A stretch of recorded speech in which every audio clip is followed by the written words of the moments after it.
Watch until the end. We got brushes on the inside. We're about to try it out. My hair is already mostly blown out, but I just wanted to get it like a little bit straighter. Let's see. Figured I'd show you an example of how it works. You just turn it on right here. I get it here. Pull it through. As you can see, I got brushes inside and a flat iron. I don't know what I'm doing. Hold on. All right, real quick, you see this? You're just gonna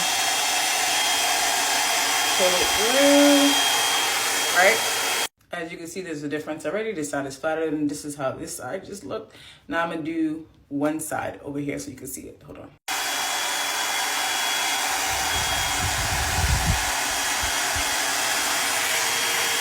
Okay, this is after one pull through.